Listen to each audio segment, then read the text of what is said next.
উনি স্বাধীনতার ঘোষণা দিলেন। উনি বললেন আই রিভোল্ট, এবং রিভোল্ট করলে বলে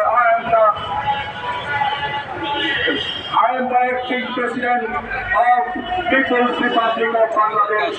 I am asking all the human loving country to help and transcend by the people of Bangladesh. এই যে নেতা, আমাদের সেই মহান নেতা শহীদ রাষ্ট্রপতি জিয়াউর রহমান মৌলানা আব্দুল হামিদ খান ভাসানীর স্বপ্নকে সশস্ত্র যুদ্ধে রূপ দিয়ে বাংলাদেশের স্বাধীনতা ছিনিয়ে এনেছিলেন।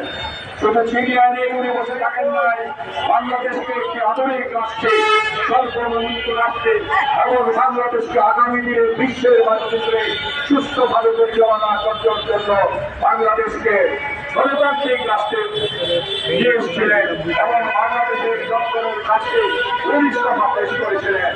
সেই 19 দফার মাধ্যমে বাংলাদেশকে খাদ্য সম্পূর্ণ করা হয়েছিল। হাল কাটার মাধ্যমে আমাদের মৎস্যশিল্পে বিপ্লব ঘটানো হয়েছিল, আমাদের গ্রাম অঞ্চলকে বনাঞ্চিত করা হয়েছিল এবং শহীদ রাষ্ট্রপতি জিয়াউর রহমান পরিশ্রমে দৃষ্টান্ত উদাহরণ করে তো পরিশ্রমী রাষ্ট্রপতি পৃথিবীতে আর কোথায় হতে পারেন না। এই রাষ্ট্রপতি আমাদেরকে সারা বিশ্বের মধ্যে মর্যাদাশীল রাষ্ট্র হিসাবে করেছিলেন। যখন আরব বিশ্বে যুদ্ধ হচ্ছিল, ধ্বংসের হচ্ছিল, তখন শহীদ রাষ্ট্রপতি জিয়াউর রহমান যুদ্ধের থামিয়ে দেওয়ার জন্য মধ্যস্থতা গিয়েছিলেন। তৎকালীন রাষ্ট্রপ্রধান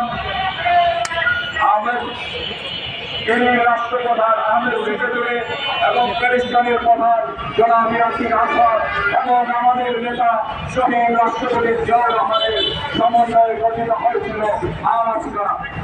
এই কনফারেন্সের মাধ্যমে তখনকার ইরানের যুদ্ধের সমাপ্তি হয়েছিল এবং সমাপ্তি হওয়ার পরে ইসলামিক বিশ্বে একটা রিভলিউশন এসেছিল। শহীদ রাষ্ট্রপতি জিয়াউর রহমানের ইতিহাস বলে শেষ করা যাবে না। বাংলাদেশকে নয়, শুধু তারা মুসলিম বিশ্বের অভিমুখ ছিলেন, তারা মুসলিম বিশ্বকে পৃথিবীর মধ্যে মাথা উঁচু করে তারাও শিখিয়েছিলেন। আমরা যখনই সারা বিশ্বের বিভিন্ন জায়গায় আমরা যাই, তখনই শহীদ রাষ্ট্রপতি জিয়াউর রহমানের দেশ হিসাবে যখন পরিচিত হয়, আমাদেরকে সম্মান প্রদর্শন করে।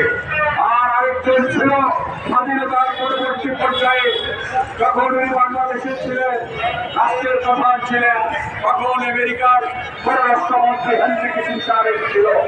হেনরি কিসিঞ্জার এসেছিল এবং যখন উনি চলে যাচ্ছিল ঢাকা, তখন চেষ্টায় গিয়েছিল বিমানবন্দর ও বিমানবন্দরের সাংবাদিকরা, বিশেষ করে বিদেশের সাংবাদিক মার্ক টালি ওনাকে জিজ্ঞেস করে